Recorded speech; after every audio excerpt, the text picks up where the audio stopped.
On the April 15, 1912, RMS Titanic, a British ocean liner designed for transporting passengers and mail, was undertaking her maiden voyage from Southampton in England, with the intent of sailing to New York City, America, when it tragically sank after striking a large iceberg in the North Atlantic Ocean, killing roughly 1,500 people. That's the official narrative anyway, and most of this story appears to be true, but what details have been omitted and why? In this video, we'll dive a little deeper into this question, and hopefully provide you with some rational explanations. Let's start at the beginning.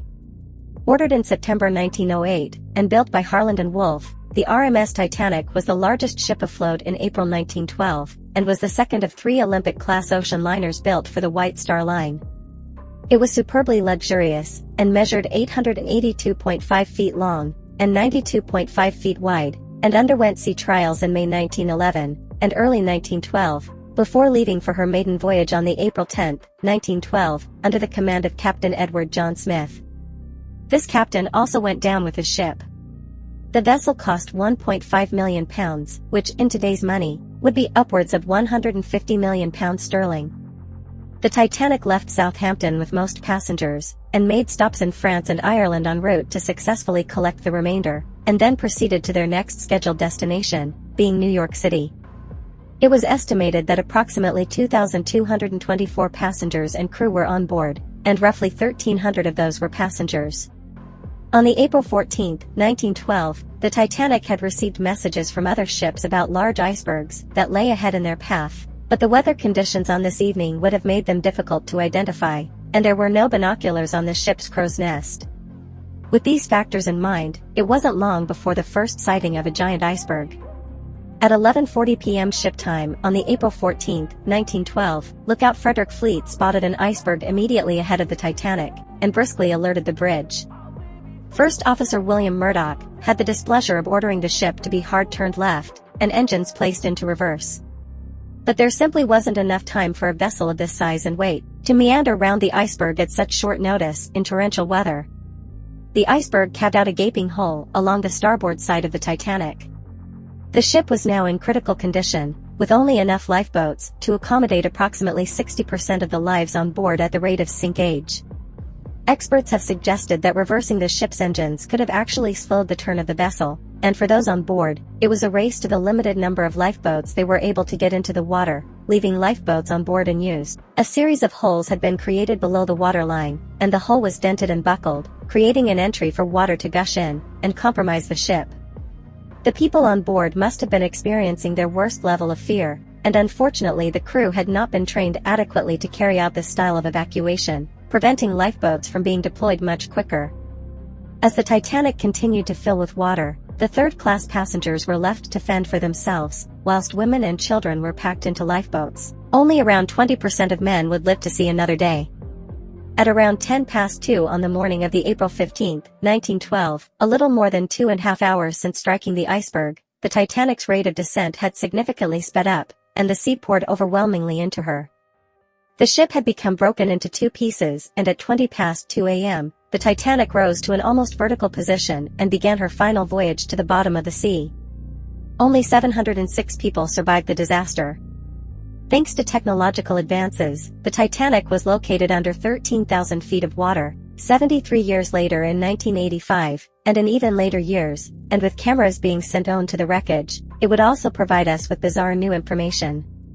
There are several theories some people believe surrounding the sinking of the Titanic, such as she did not strike an iceberg but rather packed ice, the Rothschilds had involvement, watertight doors being closed, which could have prevented the sinking if open, and that even mummies had a role to play. However, we are going to look at a couple of more plausible ones. Firstly, J.P. Morgan, an American financier and investment banker who dominated corporate finance on Wall Street, is believed to have sank the ship in order to eliminate his millionaire counterparts. There were some famous millionaires on board the Titanic, including Isadora Straus, Benjamin Guggenheim and Jacob Astor. It is rumored that millionaire J. Pierpont Morgan, most commonly known as J.P. Morgan, was scheduled to be on the Titanic himself, nevertheless decided to remain abroad for a little bit longer, thus missing the grand voyage. The rationale behind this theory seems to be a sound one, albeit evil, but would this have even been possible, and did J.P. Morgan sink the Titanic? Let me know your thought in the comments. Next, the captain is said to have been far too good at his job to sail unknowingly and blind into an area notorious for its icebergs territory. Edward John Smith was a British sea captain who joined White Star Line in 1880 and had captained various vessels, including service during the Second Boer War.